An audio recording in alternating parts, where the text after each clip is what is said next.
And happy President's Day, everybody. This is Unblocked Live. I hope people can hear me.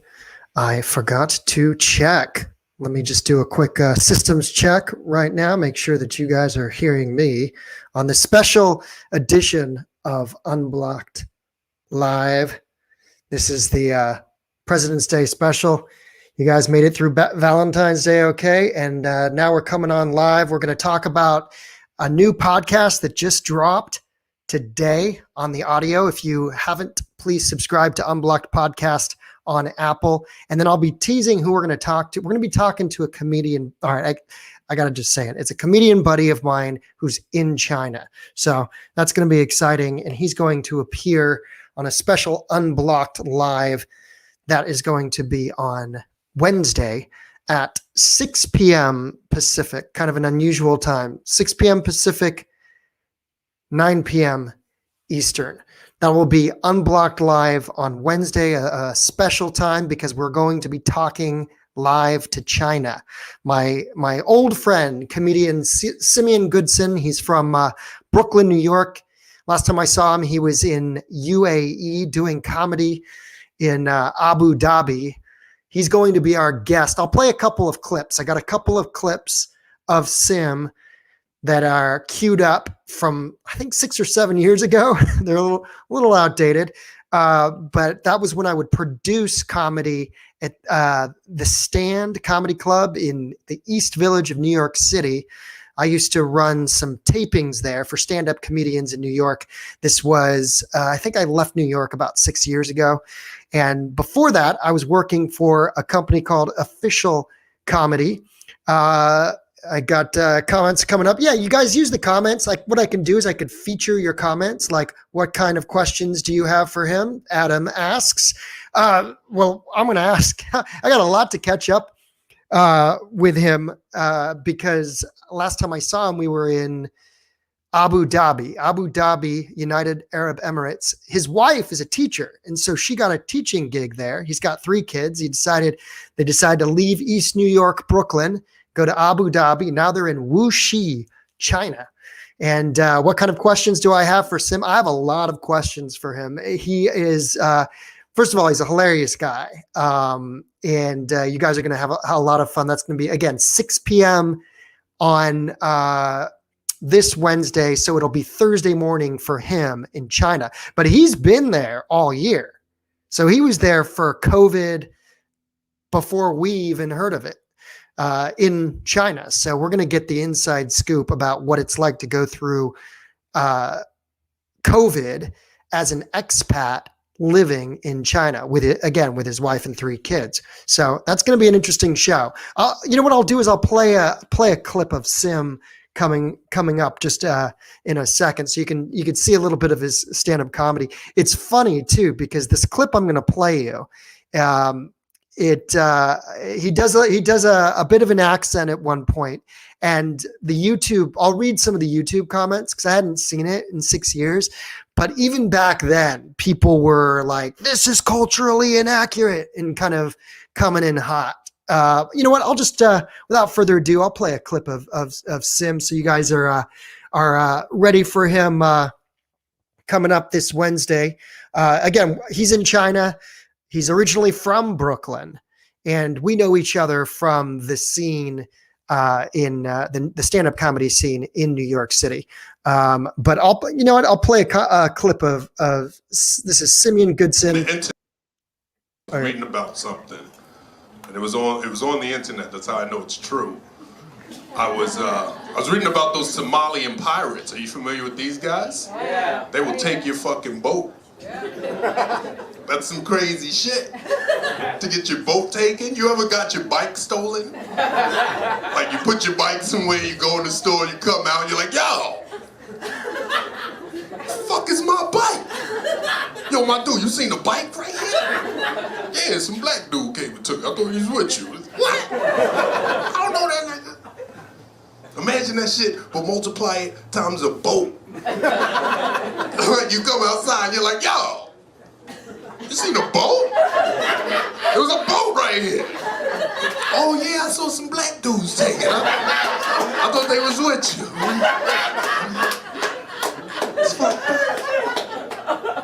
even worse, they'll take the boat while you're on it. Like, you could be on the boat, like on the Horn of Africa, just chilling, partying. Like, look, I got a yacht, son. Then you look in the front of the boat and you see this crazy mother.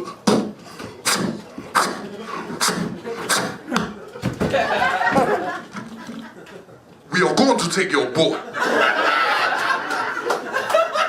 We are going to take your boat and we're going to kill everybody on the boat. But before we do, I have CD and DVD for sale, Louis Vuitton bag, Coach bag, Rolex watch. That was my days with official comedy.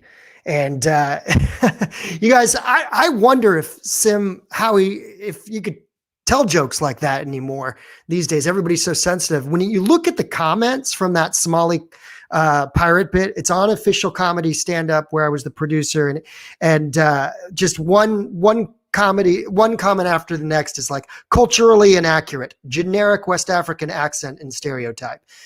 Is this comedy? Horrible. He knows nothing about Somali people, so educate yourself on what, be less ignorant. This was 7 years ago. Even back then, people could not deal with jokes. How is comedy even going to survive if we keep going down this lane? Is every single stand-up comedian going to get canceled? And that's what we're going to talk about, by the way, cancellations. I want to talk about the New York Times reporter who is being canceled for a field trip he went on with students from Andover, a prep school, who were they went to South America, and the McNeil is his last name, and Mr. McNeil was part of the faculty or the mentors that were on this trip to South America. And at one point, he was asked about a student who had used the N-word. And when he talked about it, well, was it in the context of a book, or was it in context of a rap song? He used the word. He said the word. I'm not going to say it, but he said it. And apparently that was enough for people to complain because he said it in the context of a conversation.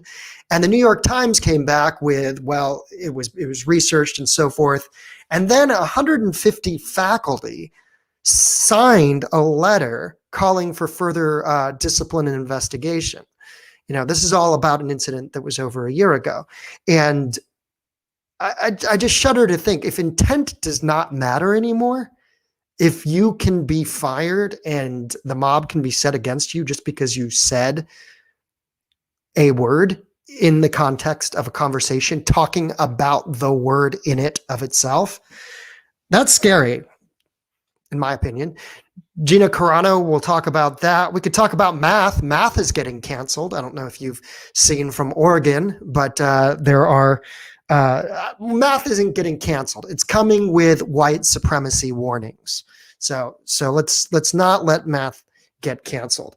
Other questions coming in, keep them coming. Daily Caller, how do you think today's discourse can be improved? I think you have to have hard conversations, and you have to have hard conversations with people you wouldn't usually talk to.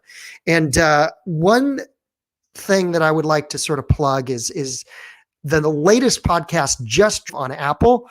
And in that podcast, I talked to Kim Brown. Now, Kim Brown is a YouTube caster herself. She has a live cast. I've watched a couple of times because she's from the DC area. The name of her show is called Burn It Down with Kim Brown.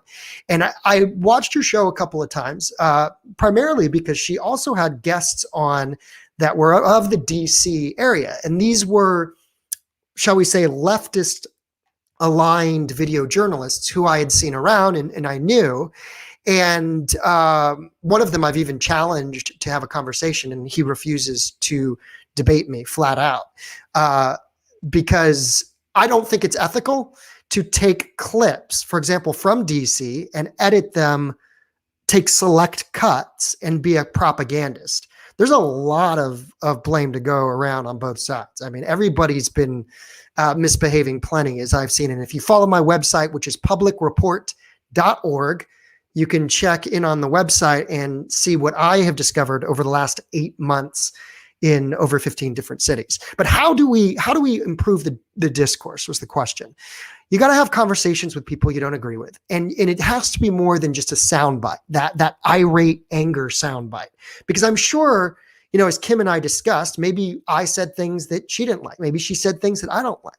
But we had an hour conversation, which is up on Apple Podcasts, Unblocked podcast on Apple. Check it out. She's going to come back. She's going to talk to us live. And that's great because that means you don't think of the conversations that you have in terms of political points. Who's going to win? Who's going to make the other person look wrong?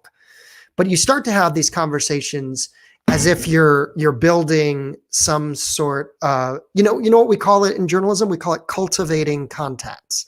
Some people were pissed at me that I had talked to Proud Boys.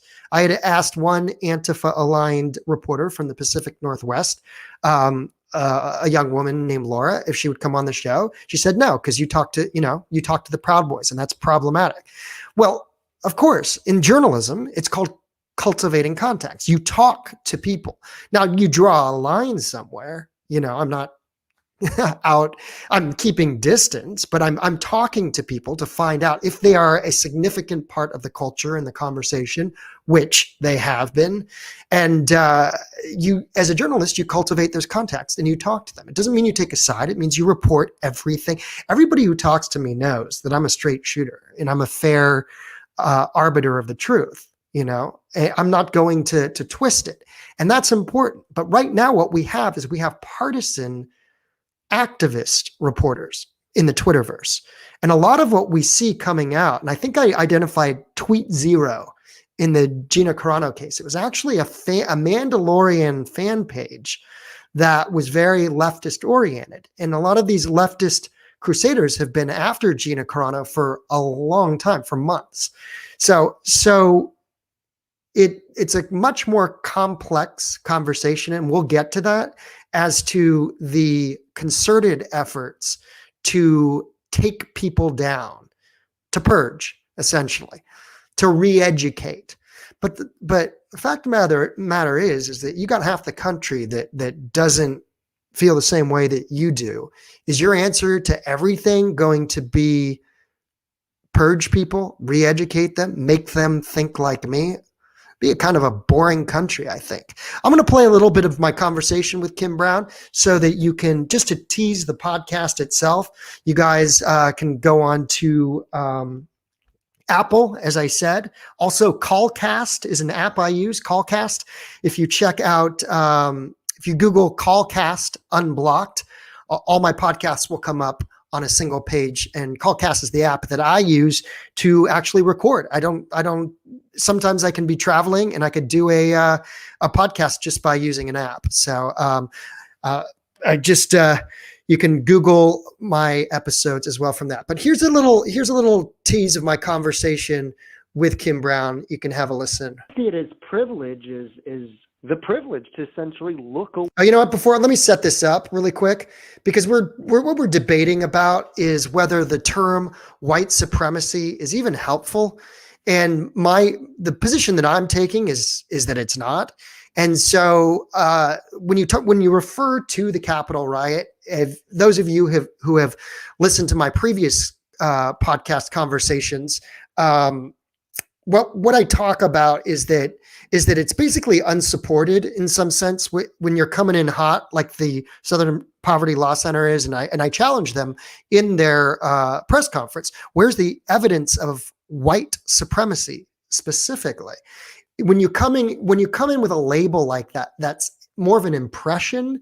You can make the argument definitely that Charlottesville, yes, you had white supremacist groups that were shield carrying white supremacist groups, but we don't have that with the Capitol. Things have changed. It's a different climate.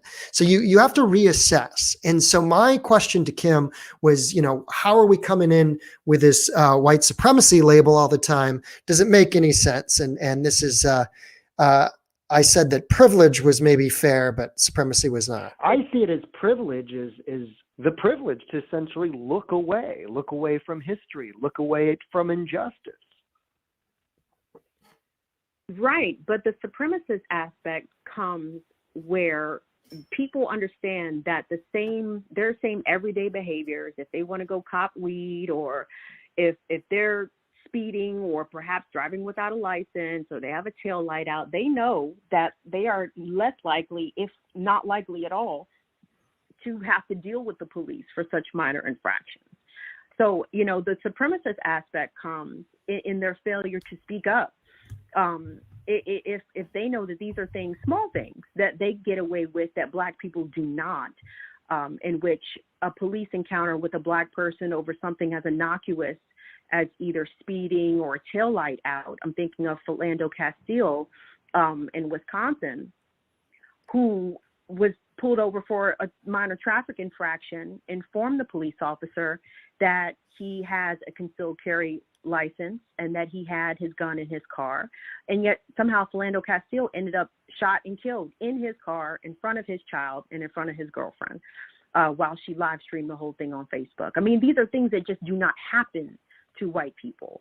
And it's time for them to acknowledge that, to stop looking at these incidents as isolated things and understanding that they are part of a larger culture of making sure that Black people stay in their place. I can't qualify it any other way than that. And to understand that policing can take arbitrarily the lives of Black people anytime, and Indigenous people at any time that they want. But these things just don't happen to white people. And until white people en masse get infuriated by that, until they understand exactly what Black Lives Matter actually means and represents, we can't start to coalition build with people who are okay with the way that police interact with our community. I certainly think that there's a way to keep at least trying to bridge dialogue. And if you call people white supremacists, it's tough to go from there. That's the only point that I kind of want to sort of make, because I don't disagree with the assessment of the issues. I do disagree on the method of how to get people to see one's perspective. In other words, this is why I like having these long conversations and podcasts and stuff, because things can be used in mass media. You could take little sound bites here and there. You could make arguments. You could stay at each other's throats. Or you could try to have a long, nuanced, parsed conversation where you say, hey, these are the issues, and this is where we need to go. This is how we are hurting, and you're not acknowledging it. Everything that we've talked about in this last hour. All right. So that's Kim Brown of Burn It Down with Kim Brown. And we talked for about an hour. You can see it on Apple Podcasts, as I said, or Callcast. And I think we make a lot of headway. And next week, we're going to talk again, and we're going to pick up where the last conversation left off. So that'll be really interesting. Again, I disagree with the term white supremacy as a blanket term.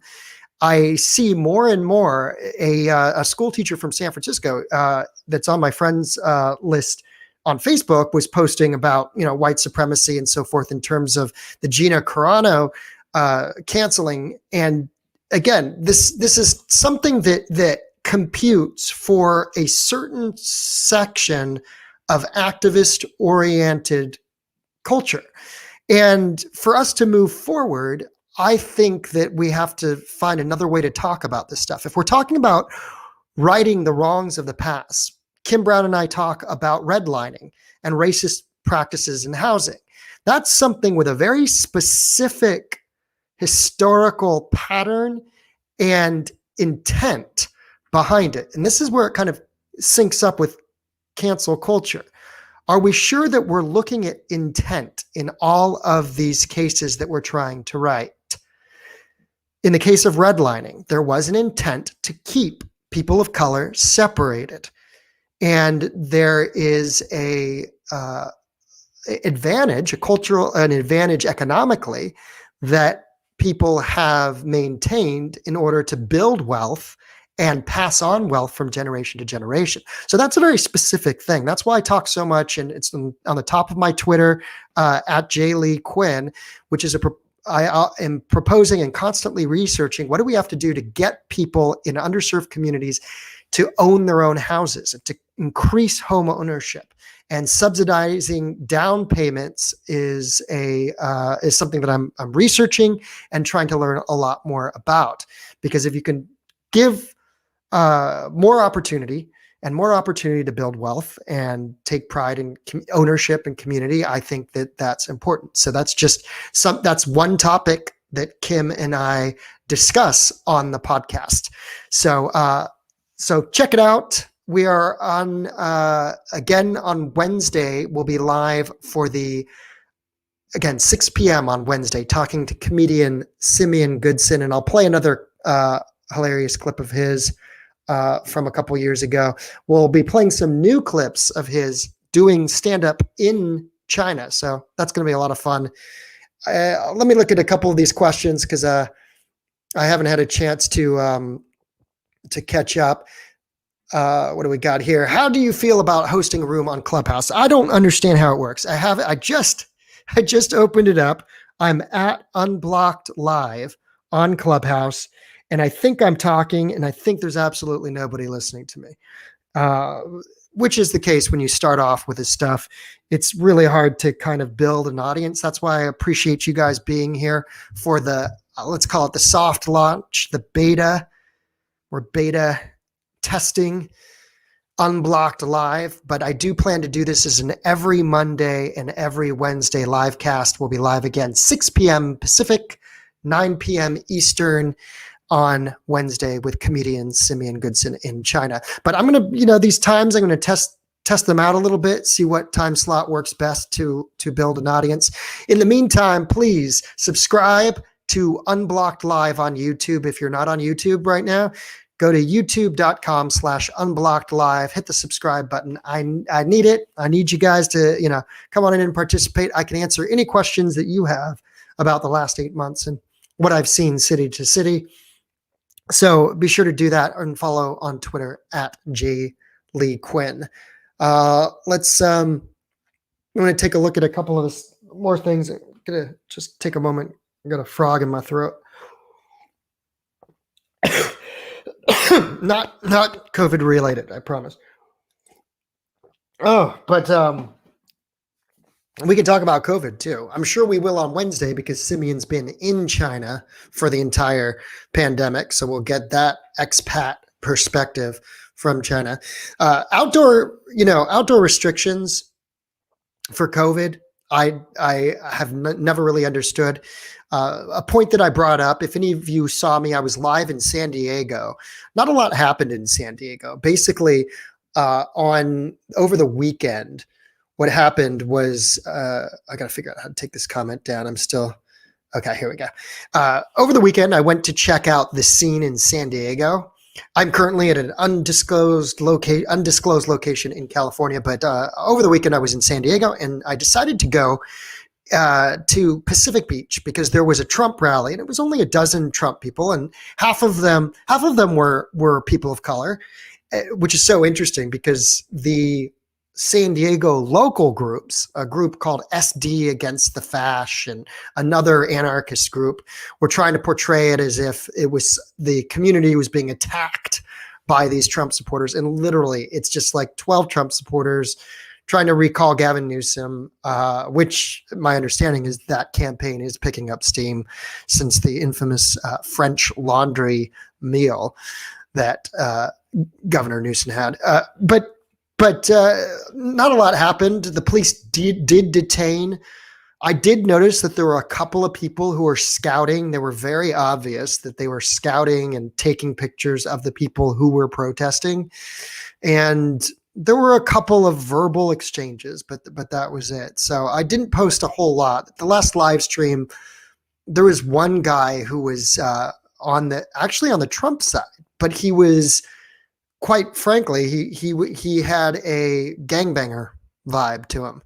and he was a person of color who was on the Trump side, and he was using racial slurs against people that were walking by. He was unhinged. The one thing in my conversation with Brett Weinstein that we discussed that he pointed out is that Trump crowd is bad at policing their worst actors at times, because if you're in a freedom of speech crowd, sometimes you err on the other side, which is you don't tell the guy who's being a problem and trying to start fights, that's basically going up to people. And you can see it in my last live stream when he walks up to a group of Asian people and he uses a racial slur.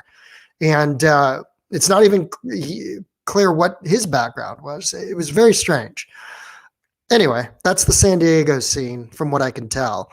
One guy got detained because he was taking pictures. Cops detained him, and they suspected him of being a repeat visitor, I guess, of anti-fascist groups that come to confront the Trump supporters. But look, they're going to be doing this for 4 years. Is it really necessary to confront every Trump supporter that's out there with a bunch of flags? Is this going to go on for 4 years? I hope not. I hope not. Other questions that we have here. Let's see. Cassie says, I have not been able to find any proof of white supremacy happening here in Salem. Okay, Salem, Oregon. Very cool. Except for the stickers posted around town. So there are some stickers. In California, I have not seen any white supremacist stickers, but you see from time to time videos of the real white supremacist group is called Patriot Front, and they showed up in DC towards the end of January. I have that on my Twitter, by the way, if you want to check it out. Just scroll down to, I think it was like January 20th. And they're very weird. They look like mummies. They wear white, mummified masks, big, huge masks to cover their face. So when the real white supremacists showed up in DC, nobody really batted an eyelash because they're weird and creepy, and they don't even chant anything. And they have these flags that they carry that are symbols, coded symbols that represent their group. And when these real groups that are actual white supremacists, they're pretty underground. So that's why I think it's important to use terms that are appropriate. And if we're talking about the Capitol, you could make an argument if you really want to classify the Capitol in a specific way. You can make an argument that it's white privilege. Sure. It is a majority of white people. A lot of people had to go back to their jobs. I don't know if I'd call it exclusively privilege, but fine if you want to make that argument. But white supremacy, this is where I challenged the Southern Poverty Law Center. In their report on extremism, they said they characterized the DC riot as an effort to maintain white supremacy. Well, what's the evidence of that? Do people's intentions matter at all? And that's very similar. We're seeing parallels to this activist journalism, which insists on pronouncing everything white supremacy, and the cancel mobs that are coming in, like at the New York Times, with Mr. McNeil, who is a 40-year veteran or so. He was their COVID reporter at the New York Times. And this came out that he used the N-word in conversation talking about the N-word. So there's no intention behind that to call anybody the N-word. The students he was talking to were prep school students, and they were white. And it was a $5,000 trip. Send your kid to South America. A New York Times reporter is one of the people of interest that'll talk to you, and so forth. And so you're having these discussions. And apparently he also said he reacted to white supremacy in what that students characterized as a closed-minded way. That he said, he basically said he was of the racism is over mind, and the kids were like, nuh-uh, and so on. And they also brought up this book here, Guns, Germs, and Steel. Put it up there so you can see it. Apparently, it's a very interesting book. I recommend it.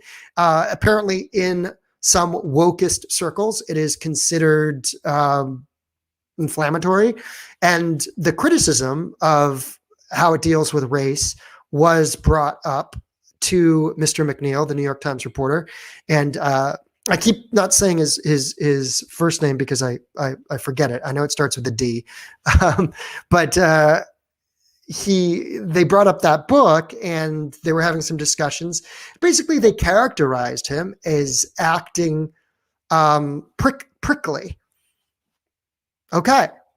There's going to be, I can't think of a better education for teenagers than to realize there are going to be prickly people out there when it comes to certain ideas. So I don't see what the offense was. That he did not agree with them, that he thought he could say the word they were talking about. Apparently the question was asked, can you use this word? And he said, well, someone had used it, a student had, and they were trying to litigate this moment of a student having used it years before. And the New York Times reporter was asking, well, is the word used in a song? Is it used in a book? And then he said the word. And then so other students that were nearby heard him saying the word, and it became a huge thing.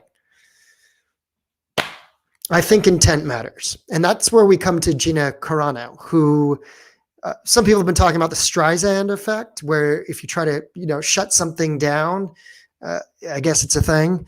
That's what we're calling it. All of a sudden it gets more traction and more eyes on it. The Gina Carano phenomenon is interesting because they tried for so long to cancel her because she did not have her pronouns in her profile. They said, hey, why don't you have your pronouns in your profile? Your co-star, Pedro Pascal, has him in his profile, and that's because he does have a trans sibling.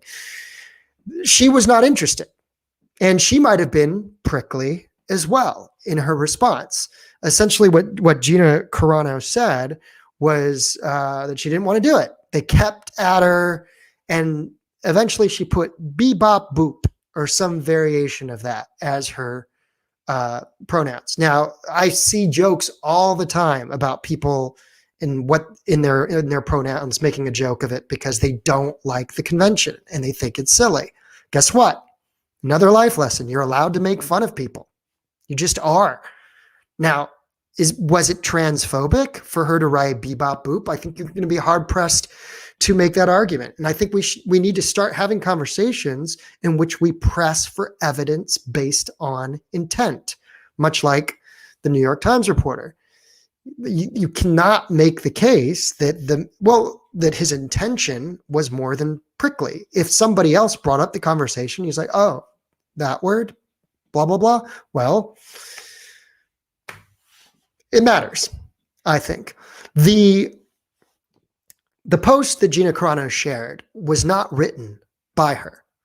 That's left out very conveniently by all these activist publications, Vox or what have you. I read the Vox article. I would love to have a conversation with the author of the Vox article because she not only leaves out that the post was not written by Gina Carano, but the intent behind it. It's described by Vox as anti-Semitic. Even, Saturday Night Live made a joke about anti-Semitism and they took the headline anti-Semitism. Well, the post isn't anti-Semitic. It's a critique. You have to ask yourself, is it a critique about Jewish people? No, it's not. The post is a critique about societies that become fanatical, in which people start hating each other. Clearly, that distinction is not made by the reporter in Vox, and then it gets picked up by other reporters in Saturday Night Live, and pretty soon people think, oh, Gina Carano wrote something anti-Semitic. One, she didn't write it. Two, it wasn't anti-Semitic. And I don't think anybody can really argue that point. Now, what people come back with is, oh, well, it shows insensitivity because she was not sensitive. She was comparing conservatives to the Jewish people and to the Holocaust. The Holocaust is never mentioned. Conservatives are never mentioned in the post. So you have to be specific about what is said. It is said that hating people based on their political beliefs started off in a situation in Weimar Germany. Again, it's not talking about the end result. It's talking about the beginning. But we don't care anymore. We don't care to look at a meme like that and have a conversation. And here's the other thing. I can post a meme like that and I don't have to agree with all of it. I could say, hey, this is interesting to talk about. Let's discuss this. Maybe I don't believe in all of it. A lot of people on their Twitter, they put retweet does not equal endorsement. Well, they have to put that now because they feel like what happened to Gina Carano could happen to them if they just present something into the public forum that's interesting to talk about. So I don't know where this is all. I tweeted cancel no one. And I mean that. I don't know how. It's really specific cases that are few and far between where someone is actively advocating for violence. One situation that's very interesting, and I hope to get Mike Nana on this show. Mike Nana is he's from Down Under. He basically he's from Australia, and he, as a filmmaker, kind of came into notice because he recorded an episode on public transportation in which a guy was using racial slurs. It was a situation where the train basically had stopped and everybody had to get on the bus and the bus wasn't moving and it was crazy. The guy goes on this tirade and he also started with violent rhetoric. Well, it's recorded and then posted, but what Mike Nana talks about is the reaction that then happens after. The spectacle and the mob mentality that it spurs on. Now, it's an interesting piece. It's in The Atlantic. So Google The Atlantic, Mike Nana. I do want to have him on in the future. I've been exchanging messages with him. He also did the documentaries on Brett Weinstein on YouTube. That's a very good one. It's a three-parter. And he also did the grievance paper studies, which are James Lindsay and company. And that's a very interesting one as well. So check those out. I'm looking forward to a conversation with him. What's interesting, though, if you watch the Atlantic piece where he's interviewed, by the end, he's really questioning the usefulness of even having filmed the episode and posted it in the first place. And it'll be interesting to see when we talk, because I actually kind of disagree with him as well as far as his final conversation. So that's just a teaser. Hopefully we'll get to that sometime in a future Monday or Wednesday live cast. And I'm going to we got the T4Y podcast, who this is Dennis, who I've talked to before. He says, imagine if we actually canceled no one. People would be forced to use their own critical thinking skills. The horror, right? If we did actually cancel no one.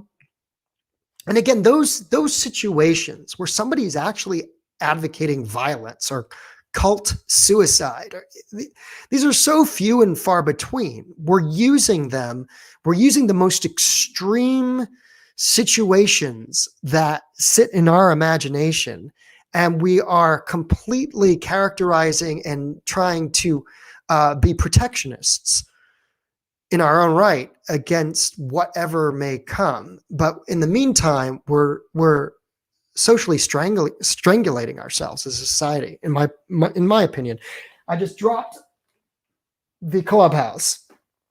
Again, if anyone knows how to use Clubhouse, please give me a better idea. I think I'm in a Clubhouse room, but I don't know. If it is, it's just me. But it's been like that for me for a long while. And have I interviewed anyone from that group yet? Which group are you talking about? Because I'm a little behind on the comments. Sorry about that. Let's see. White supremacists need to stand. I don't know what that is about. I don't understand. Okay. Some of these comments I won't understand, but Adam, if you can clarify what you meant by have I interviewed anybody from that group, which group you're talking about. I also talked to Boogaloo adherent, and I'm currently reviewing that conversation. That's going to be very interesting as well. You have to invite people to Clubhouse. I know that there was something. I didn't really understand. I knew I was missing a step. So do you invite everybody to your own room in Clubhouse? Like, do you start Clubhouse? Do you start a room and then you have to invite? Oh, you have to ping someone into the room? I don't know what the hell I'm doing, you guys. It's good. Whenever a new one of these things comes out, it's just like, oh, really? We gotta figure out a whole new one. I'm still on Vine. I'm just kidding. I'm not on Vine. Friendster, remember Friendster? I used to start Friendster profiles and then invite other people to them just as a joke. I'm going to take a little break. I'm going to show you another clip of Simeon Goodson. This is from Comedy Days in New York City. What's fun about Sim is he gets into the cultural characteristics, and it used to be fun to talk about different cultures a little bit in this one as well. And this is Simeon Goodson, our guest on Wednesday. This is a taping I coordinated a couple years ago. We are a little bit older and a little bit bigger since then. Make it to the show tonight. Can you believe This is that? Sim. I got in a car accident on my way here. Thank you, guys. That's a lot of sympathy. They work for my insurance company. I'm like, oh, awesome. I was driving here, right? And I stopped at a red light on Eastern Parkway. And some crazy-ass Haitian lady hits the back of my car. Can you believe that? She rear-ended me at the red light, and before I could even react to the fact that she hit my car, she had already jumped out of her car and was in my driver's side window talking shit. She was like, what? What are you doing? Why did you hit the front of my car with the back of your car? I said, what? She said, why did you hit the front of my car with the back of your car? I said, listen, bitch, I have no idea what you're talking about. You know what I'm gonna do? I'm gonna call the police. She said, you're going to call the police? Uh-oh. And then she reached in her pocket and pulled out some shit. And then she hit me with it. Right in my face. I said, bitch, what the fuck are you doing? That voodoo nonsense don't work on me. I believe in Jesus, bitch. And Jesus beats voodoo every fucking time. She was like, that was no voodoo. That was cocaine. So when the police come, you're going to jail, motherfucker. I said, oh shit. This bitch got me. Fuck am I supposed to do now? The fucking cops came, I was talking like that bitch. I was like, officer, I don't know what happened. I hit the front of her car with the back of my car. You must arrest me. Uh-oh. But I got out of that shit, and I'm here. Yes. Because I know how to deal with the police. Do you know how I know how to deal with the police? Because I watch Law and Order every day. I don't know if you guys have cable, but on TNT, Law and Order comes on for 23 hours every day. I watch all 23 hours. It's amazing. So the greatest thing I've ever seen in my life on an episode of Law and Order, it was Jack McCoy, the district attorney. He was interrogating the dude in the courtroom. He was like, you know what you did. We have all the evidence against you. You just need to admit what you did and stop messing around and be a man. And then the defense attorney, he jumped up. He said, objection. Badgering the witness. The Jack McCoy said, the greatest thing I've ever heard in my whole life. He looked right at the defense attorney. He looked at the judge. He said this. He said, withdrawn. Never mind. I didn't say nothing. And that got me to thinking, how come only lawyers get to hit people with the withdrawn? How come we all can't hit somebody with the withdrawn? You know what I mean? Like, say you going on the highway, let's say you're speeding, and then the cops pull you over. Say, excuse me, sir, do you know why I pulled you over? Yeah, I know why you pulled me over, because you're a fucking dickhead. There's people out here murdering people, raping people, there's terrorists, there's pedophiles, and you all up in my ass for doing 70 over the limit? Why don't you suck my dick and do some real police work, you punk motherfucker? Excuse me, sir? I'm gonna need you to step out the vehicle. Step out the vehicle? Well, withdraw. Never mind. I didn't say nothing. I have a wife. I'm married. My wife and I, we argue. We argue about money. She's like, why you ain't got no money? Sitting at home watching Law and Order all day. What happened to the money I gave you? All the money, I put money in your bank account. What happened to the money that I gave you to put in your bank account? And I looked her right in the eyes. I was like, that money got withdrawn.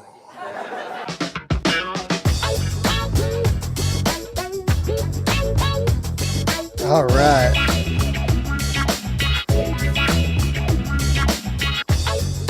Eastern Parkway. Oh, wait. Some crazy- Stop! Okay. Got it back. We're back. So that's Simeon Goodson. He's a lot of laughs, and he's going to be our guest on Wednesday, 6 p.m. Pacific, to deal with a time change to China, Wuxi, China. He'll be coming to us live. You know, what I'm going to start doing is I think talking to a lot of my old comedian friends. I think it'll be really interesting to do a cast on Wednesdays where I'm talking to comedians and entertainers, and then Mondays keep it to journalists and commentators about social issues. And I think that'll break things up a bit, get kind of a lighter tone so that everything is not so overwrought, because, you know, we are talking about heavy stuff, right? The decline of society.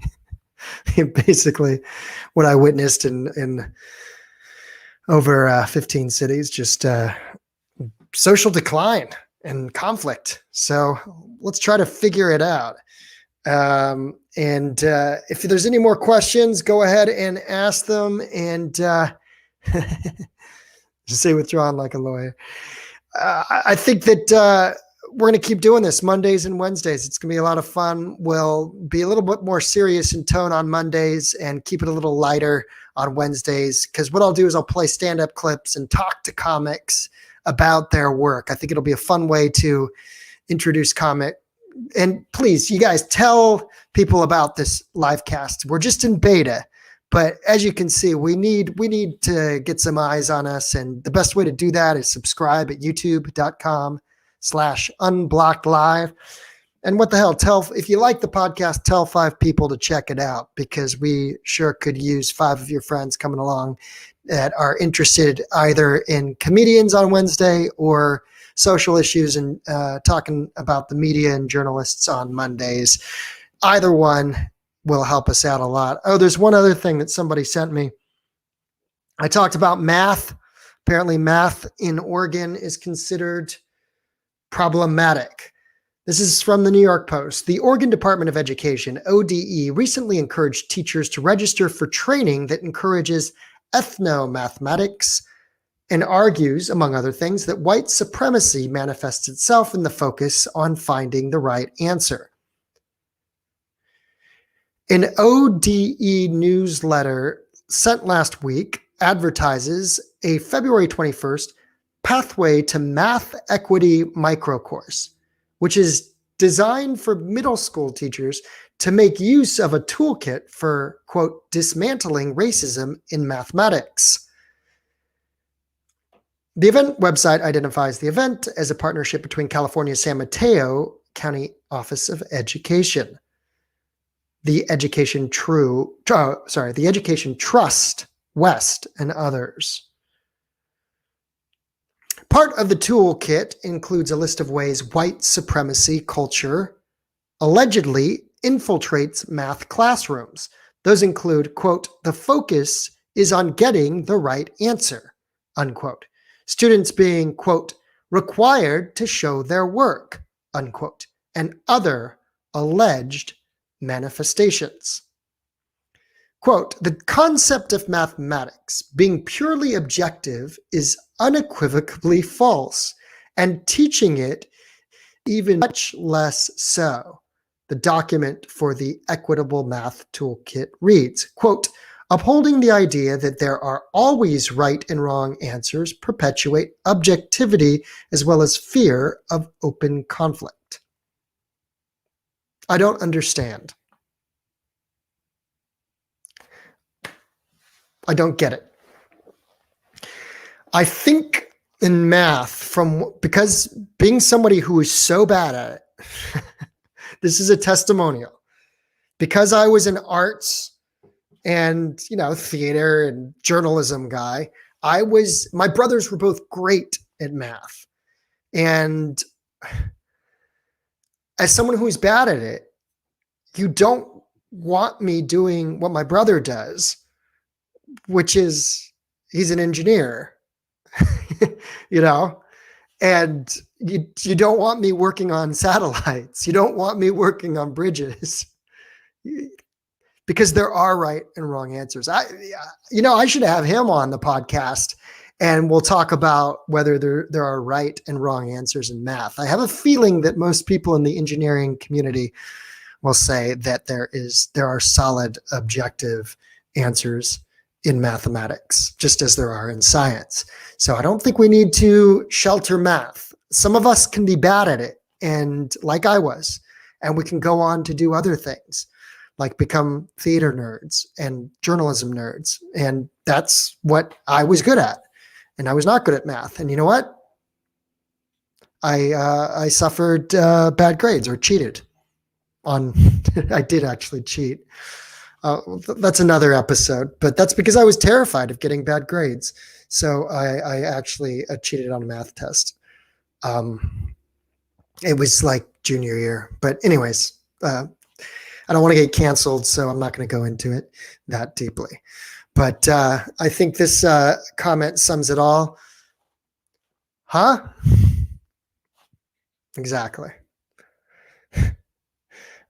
Folks, thank you for being here for a holiday edition, a slow jam holiday edition of Unblocked Live, where we have been talking about cancellation. Just to go around back to the Gina Carano thing. The Gunn, what's his name? What's his first name?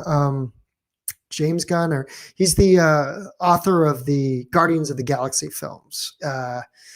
He got basically canceled because he had a bunch of just weird tweets and just inappropriate and joked about, odd things. And I think he even attended a costume party, I think it was, that made light of pedophilia and stuff. And so he got canceled. But then it was the conservatives that canceled him. But then the cast rallied around him and he got rehired by Disney. I would not be surprised if a similar thing happens here, because Gina Carano's comment, again, it was not her own words. So even if it was offensive and, Ben Shapiro said it was overwrought and he doesn't like Holocaust comparisons, period. I myself never compare. My mom was born in an internment camp during World War II, and I never use. It was actually called a concentration camp, but then it was changed to an internment camp to describe the Japanese Americans in World War II. I would interview my grandma a lot. I have all these old tapes of me interviewing my grandma about the experience of being in the internment camp. And while it was a violation of rights, Japanese Americans had their property taken away. They had to deal with racism after the war. A lot of them didn't even come back to the Pacific Coast. They didn't come back to California. They went to Chicago or New Jersey. My mom and her family went to New Jersey for a couple of years because the racism was so bad on the West Coast. So there are two sort of takeaways here, I guess, why I bring this up. I mean, one, that I think my idea of how racist the country is I got schoolyard racism growing up, but that's different than, is the country so racist it's going to deny you an opportunity? So, again, my mom and her sister both got into the UC system, and maybe, when it comes to university, that's a whole other conversation. Are we allowing people the same opportunities as my mom and my dad's generation? My aunt as well, her and her husband, both Japanese Americans, they own their own home by the time that the reparation check came around, and there was an apology and a reparation to the Japanese Americans. I forgot why I even brought this up in the first place. It was a different point. Oh, I was saying that I don't compare Nazi Germany to. I don't think it's good to do that. But that's a conversation to have. If somebody posts a meme, then you have that conversation. You say, you know what? As Ben Shapiro said, I don't like Holocaust comparisons. I don't like But again, what's important, and nobody will point out, is that in the meme itself, the Holocaust isn't mentioned. It's the precursor leading up to it. Now, that's a very fine, nuanced point that I'm making, but you know what? Let's have fine, nuanced points, because people's intention matter. And if this person we're not even talking about Gina Carano now, we're talking about the person who wrote the actual meme that she then reposted. If that person's intent was to make a comment about how do dystopian societies come about, let's start at day one here, where children are persecuting and hating people because of who they are. And then the meme says, is that different than political beliefs? It asks a question. It doesn't even say. It implies. So we're canceling people as being offensive for what they're implying. It ends with a question. It's called being provocative and having thought-provoking conversation. You can post a meme like that. You can.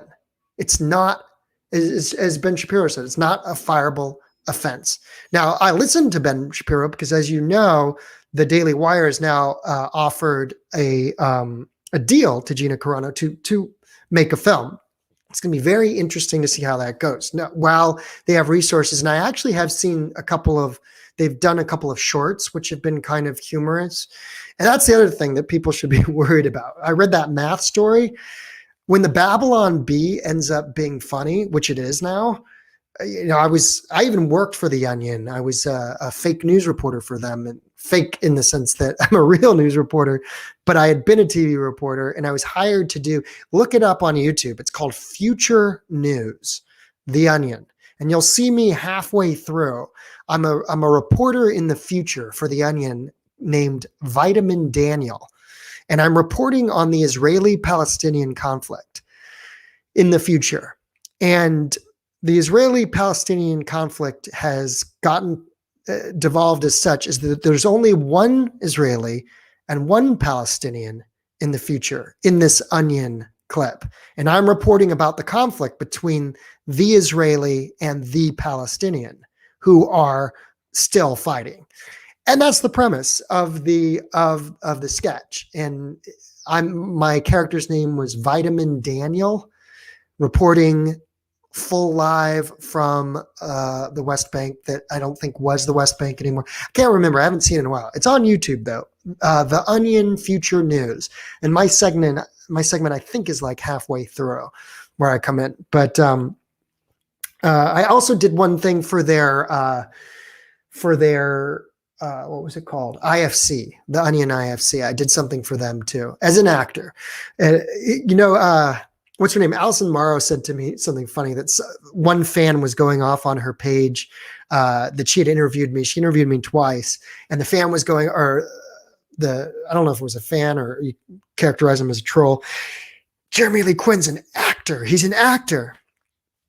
Yes. As I said, I studied theater. I was not good at math and science, but I was great at journalism and theater. And they've gone hand in hand for me. I've always kept them both up. So yes. And I even had the New York Times print that I was a theater student. I said, let's just call me a theater student. I don't even want to say act, because I was in theater classes through last spring. I was signed up, then they all got canceled. I was supposed to be Clopin in the musical The Hunchback of Notre Dame in Los Angeles. I was going to do that this spring. Everything got canceled because of COVID, and another kind of cancellation, I guess you could say. But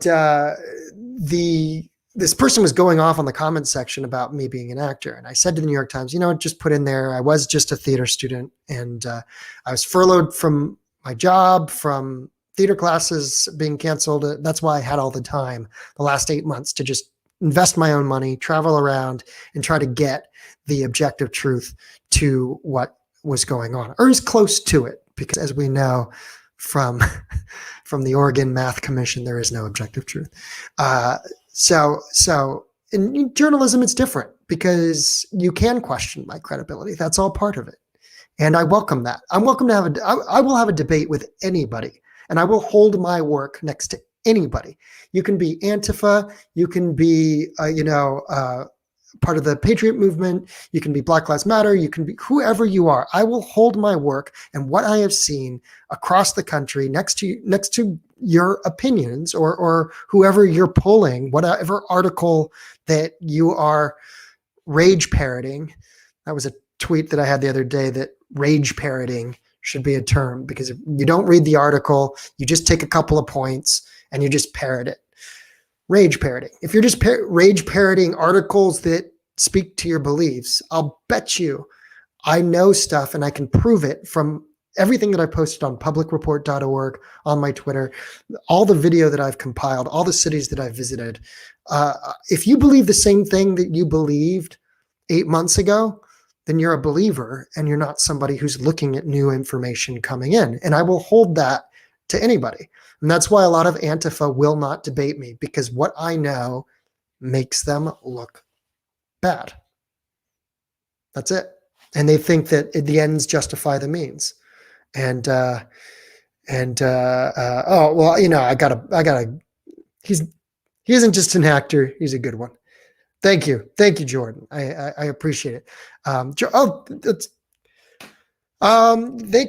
you very much. I appreciate it. That's I think that's my scene partner from class, actually.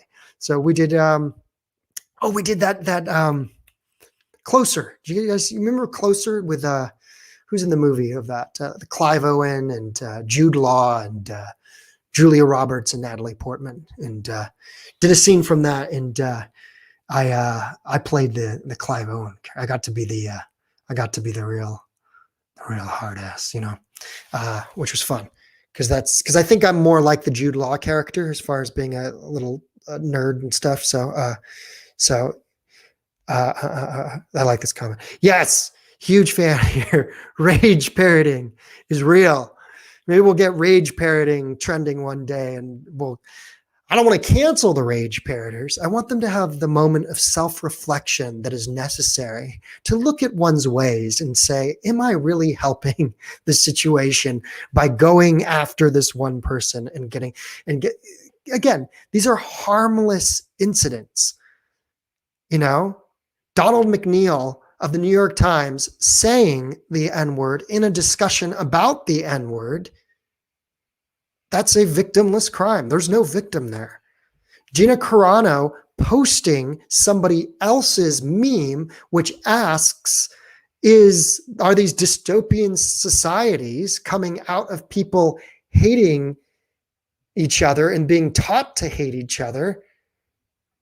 And, you put that comment up, it's a victimless post.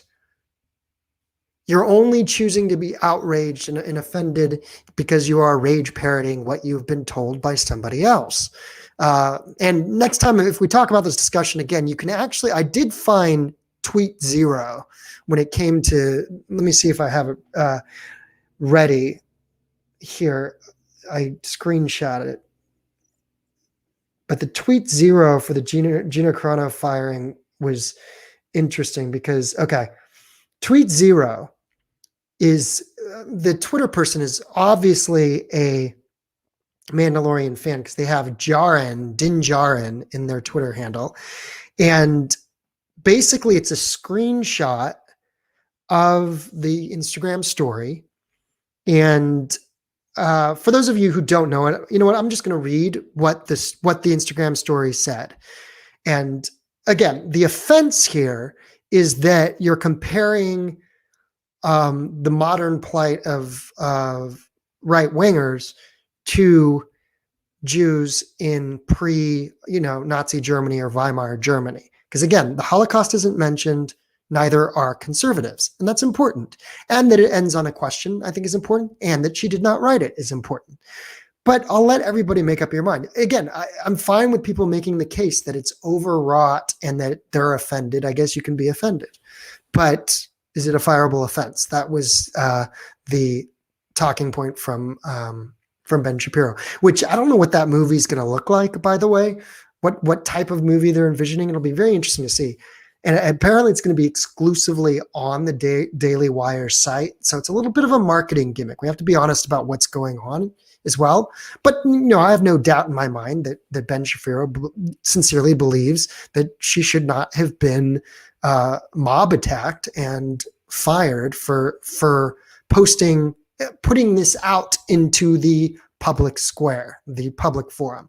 This was written by a different person, the Something Jim podcast. It's hard to read, but it says, Jews were beaten in the streets, not by Nazi soldiers, but by their neighbors, even by children.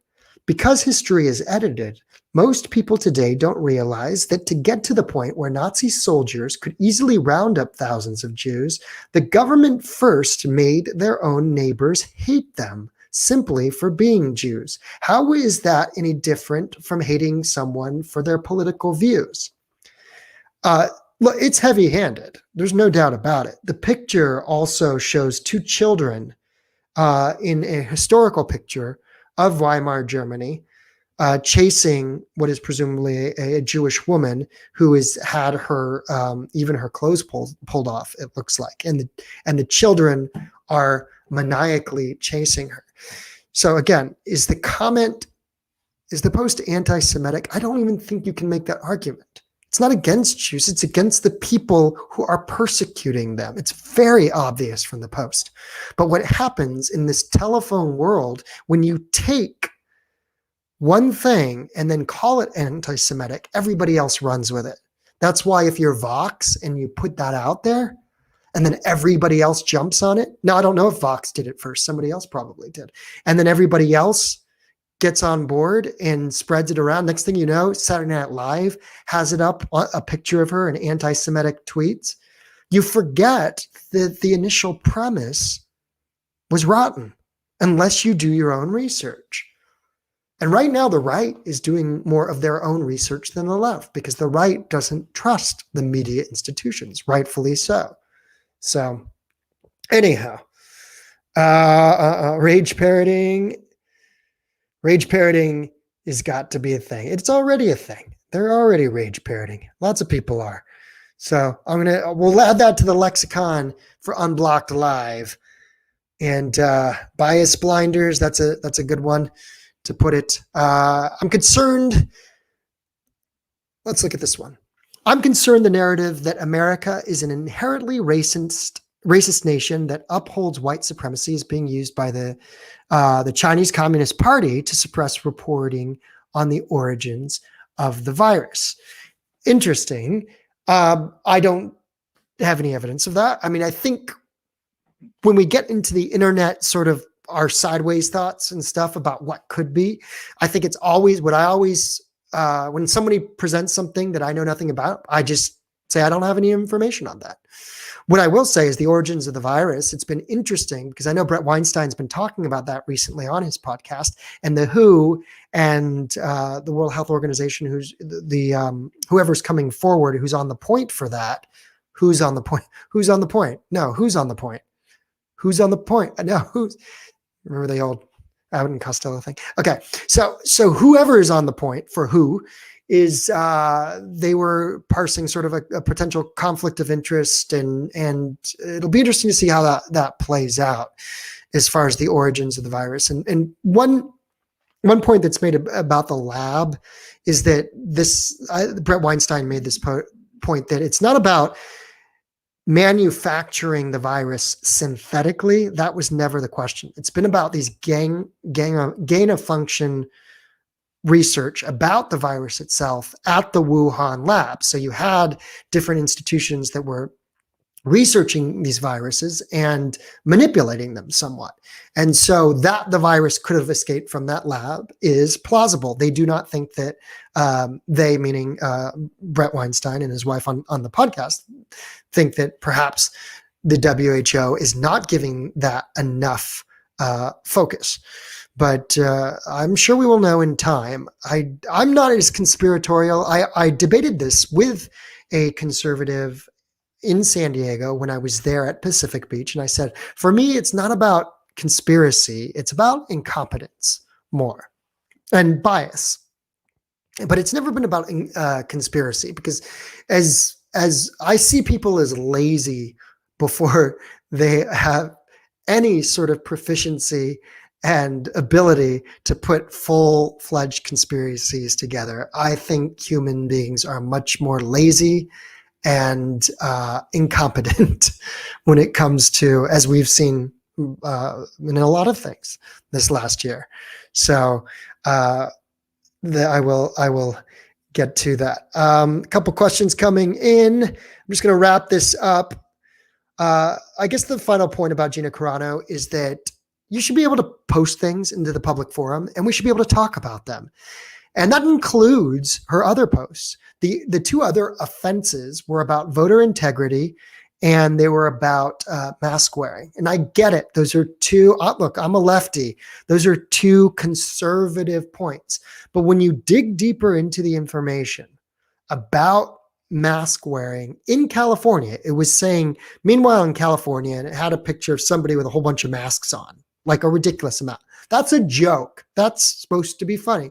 Now, you may not find it funny because you're like, well, this is serious. You know, we have so many deaths and we can't laugh about something like that. Well, that's you. Other people are able to share material like that and have a laugh or not, and a partisan laugh at that. Now, I don't find it funny. I do find, well, no, actually, that's not true, because there was another post that was about, something about Democrats wear the mask over their eyes so that they don't, and that's just partisan fare. Fair enough. I don't see that as below the belt. Democrats are wearing the masks on their eyes so we can't see, or they can't see what's really going. We can't see what's really going on. Something like that. Whatever. Is it a fireable offense? That's the talking point. I don't think it is. The other one was the multi-mask. Meanwhile, in California, somebody had a bunch of masks on. There is some variation to, there is some subtlety to this. The New York Times has an article about COVID authoritarians. And if you look up the New York Times on, our COVID authoritarians, it says when you talk about outside, the chances of outside transmission, they are not large. So therefore, mask wearing makes sense indoors when you're at a public place. And I always wear a mask indoors. But outdoors, when I'm walking along a bike path or I go surfing, I do not wear a mask. And when I go surfing on the beach, I don't even have one with me, because where am I going to put it? And people should know that the day that the information came out, in which it was announced by the Department of Homeland Security, this was back in, I think it was April, they announced that the outdoor transmission was highly unlikely because they had no proven cases. They only had one proven case in which two neighbors in China were right next to each other, and they believed that it was transmitted in that one situation. But for the most part, when they came out with the research, what they realized was that the half-life of the virus is dramatically cut down by ultraviolet rays, by UV light. And this was extensively detailed by the Department of Homeland Security for some reason. They came to the podium. But do you know what everybody was talking about that day after that first press conference where they announced that outdoor transmission was highly unlikely? Well, that's the day Donald Trump decided to riff a little and talked about injecting light and ejecting and something. Did he say something about bleach? I don't know. But whatever word salad came out of Donald Trump's mouth, that's what dominated the headlines. And this is where we see actual harmful results of the dysfunctional relationship between the press and the partisan press mostly and Donald Trump, because you get into this situation where the news cycle is dominated by all this word salad and stupid sideways mutterings of Donald Trump. And the real news from that day was go outside, get outside, get outdoors. You know, the virus is not transmissible highly from what we see outdoors. You can go out and exercise, because at that time, a lot of us were still hunkered down. You know, open up the parks. It's going to be fine. All of that was not communicated because the press, and this is on the press as well, because the conservative I was debating with in San Diego this weekend was like, well, isn't that on the press? And I said, absolutely it is. Absolutely.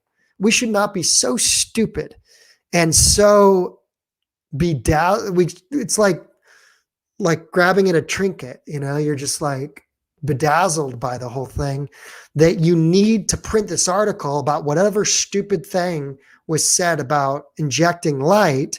And then that is going to trend. That's going to get traction. Your article about it's okay to go outdoors probably would have gotten traction too, but you didn't print it. You didn't print it. You didn't even bother to print it because you were so obsessed with the other thing. And that's where we see actual harmful results when it comes to communicating information, which is neither on one extreme or the other extreme. So check out that article. It's in the New York Times about COVID extremism, as it were. And let me see what you're supposed to Google to find that article, because I do want to communicate a couple of things. Oh, and if you listen to my podcast with Kim Brown, Burn It Down with Kim Brown, I mentioned This American Life series, and it's a double episode called Cops See It Differently. I highly recommend people take a look. It's called Cops See It Differently, Part 1 and Part 2. And I believe it's in Part 2, a story of, I think it's called Miami Gardens or something like that. And there's a fellow named Earl who was working at the back of a corner store, and he was systematically picked up and arrested as part of the quota system over and over again. He was a person of color, and at one point, the owner of the corner store just had Earl live in the back, because if he came and left, it meant he would be arrested. And he was arrested dozens of times as part of this program that went awry. That's This American Life, Cops See It Differently, Part 2. Part 1, if I remember correctly, is about the Milwaukee police force and the situation in regards to policing. And in my discussion with Kim Brown, I mentioned that double episode of This American Life. Now I'm looking up just real quick the name of the COVID COVID extremism, or what was it called? COVID authoritarianism, maybe? Let me see. I'm just going to look up Terry. It's not coming up. But I'll try to find it, and I'll let you guys know the name of it in the next episode. But it's an interesting article that's out there, that we should neither be, basically the premise, completely on one extreme or the other in the way that COVID has been politicized. But we should look a little further than just rage parroting, again, rage parroting on the right or the left, because that's one where you see rage parroting on the right about, from every COVID restriction. And then you see rage parroting on the left for overkill. So we got to figure out to meet in the middle. And boy, has COVID taught us that we do not know how at all. So this is a guy. John says Trump was comparing two things, and then some Democrats said that Trump said to drink bleach. Well, I do remember him talking about injecting light, and which I guess is maybe some therapeutic thing of there is a way to use. I don't even want to get into it, but the point is that there was very important information that day that we all missed about the virus not being transmissible as much outdoors and the half-life of the virus being cut down by UV rays. That was all lost because of the other stuff. The tab. Oh, there you go. COVID absolutism. That's the name of the article? COVID absolutism. I think that's it because that sounds familiar. Absolutism. Because it's a good article. It's the article. The New York Times isn't complete lost cause yet. I would say, yeah. COVID absolutism. One day ago or a couple days ago, February 12th, the New York Times. COVID absolutism and what else you need to know today. And in a public health emergency, absolutism is a very tempting response. Check that New York Times article out. I think if you're on the left and you're too far on that side of being COVID, look, I was a COVID hawk, complete COVID hawk. I was working at Univision at the time. They had finger food out that week. And I wrote a letter. I was like, we can't have finger food out in the lobby. And that was a legitimate, that still is, you shouldn't have finger food out in the lobby if you're, even now during all this until we achieve herd immunity. It's not. So I was a complete COVID hawk. And in Santa Monica, people were still out, I think the week of the lockdown. And I even posted video and I said, it's going to kill us all. Well, but at that time we did not know. But then once I started studying, now Sweden's response was too little. When you compare Sweden's death toll to Denmark and Norway, there hasn't been any sort of herd immunity making up for those deaths. Those are lost people. So in California, if we had gone the Sweden route, it would have been an absolute disaster. But then if you don't correct in the way, once you start looking at the numbers, you see who it's affecting, that those who are dying are over a certain age for the most part, with the exception of outliers. But you have outliers. This is what would be interesting. The outliers of younger deaths under the age of, let's say, 55, are those different than the outlier deaths for the flu? Because you do have outlier deaths even for the common flu. So that's where we need to start getting into working together and asking questions. Okay, so from the right, they're telling me that this is like the flu. Well, in what way? And they're saying, well, COVID's only affecting people is fatal to people over this age range. So that's the comparison that I would like to make. And if I get back to, because there was a time I was blogging tables about COVID. Anybody who knows me from my Facebook, I was presenting comparative numbers of California and Sweden. And ultimately I came to the conclusion that Sweden didn't do enough.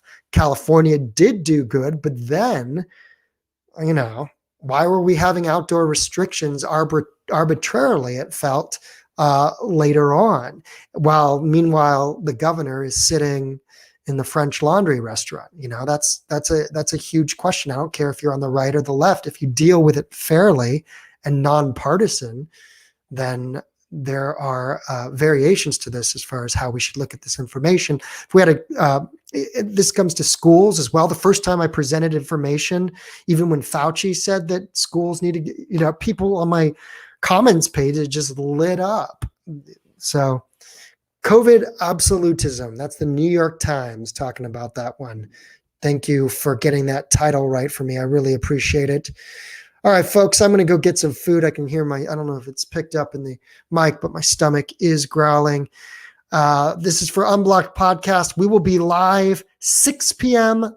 Pacific on Wednesday. Check it out. I'm going to try to please tell a friend about the podcast because we would like to get some subscribers. If you haven't subscribed yet, you can go to youtube.com/unblocked live or Facebook. We're on publicreport.org is my website, and that connects to the Public Report org Facebook page. The @handle is Public Report org without the org. So check us out on Facebook, check us out on YouTube, subscribe, keep the questions coming, keep participating. Simeon Goodson, we will have on Wednesday. Next week, we will have Kim Brown, who you have a little preview of that on the podcast, which is on Callcast. Just Google Unblocked Callcast or check out Apple Podcasts for Unblocked Podcast and Unblocked Live. I am Jeremy Lee Quinn. Thank you so much. Trying to see if there's any other questions. I see some comments. And Ira Gershwin, good to see you again. Bring your brother next time. Get him to sign up because we need get more bodies in here. Stay cool. Thank you, everybody, as well. I'm Jeremy Lee Quinn. This was Unblocked Live. We'll see you 6 p.m. Pacific on Wednesday with comedian Simeon Goodson coming from China. Take care.